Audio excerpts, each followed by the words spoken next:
Good everybody, welcome to today's video. In today's video, what I just showed you, this is a track bar bracket. This is commonly used on a cheaper lift kit, so you don't have to buy a new track bar, or they don't have to supply one that is adjustable so that it'll work when you lift your Jeep. Now the problem with this is that it bolts on to where your existing track bar was. That's what this bolt is in the front, but it raises it up about a couple inches, and this is where the problem begins. I'm going to go underneath my Jeep to show you guys for more clarity if you don't know. And this is not to knock any company that uses this style of bracket. This is for the rear track bar on your Jeep TJ, and this is what I encountered when I had all my camping gear loaded up and I was out in the bush. So I want to point this out, and then I highly recommend, if you have one of these, to get rid of it, get an adjustable track bar, and you won't see the same issues that I'm about to show you. So what you see is my trail repair I did in the bush. I used some wire to help hold up the fuel line and electrical tape to hold it in place because I did an LS swap. So I got a fuel filter attached to those lines. But what happened there is that the track bar bracket is actually pretty close to where those fuel lines are when the Jeep's loaded down, and when you're out there in the bush, if you hit a pretty good bump, you bottom out, and guess what happens? You pinch those lines. So as you can see, I just added the budget boost or leveler kit, whichever you want to call it. It's like a 2-inch, and then I relocated the track bar to its original mount. As you can see, I got quite a bit more space now.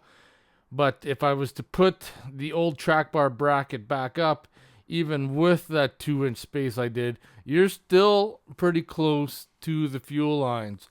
So I'm glad I eliminated that. Now, what I'm going to show you is the carnage that happened, and it could have been a lot worse, is that you can see those two lines there are pinched and damaged.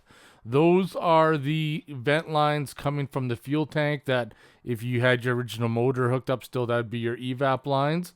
And yeah, it's not good. It is not good. So this is one of the main things. If you have one of those brackets, you got to really look at it and see if you want to change it out. So that's the two lines. And if you guys know, if this happens to you, you cannot purchase these lines. You basically have to buy a whole new gas tank or get one used, because you will not find these lines.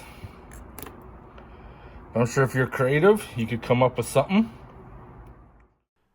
So I'm hoping now, with all the extra room that I have, I'm not going to have that issue bottoming out again. But I did attach a couple of hoses to those evap lines that were damaged, and I ran the lines up to my gas tank vent. So all I can do now is just try it and test it and see if I'm going to have some more issues. Hope you guys enjoyed the short video, and I hope this brought some awareness that with companies using these brackets, so you don't have to get a new track bar or supply an adjustable track bar to cut down on costs. There are consequences to that.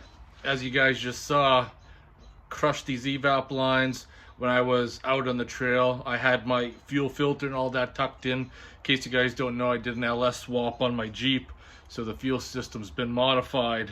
And something like this, you know, could have, if it was a fuel line that had got pinched, would have started spraying fuel, it could have caught on fire.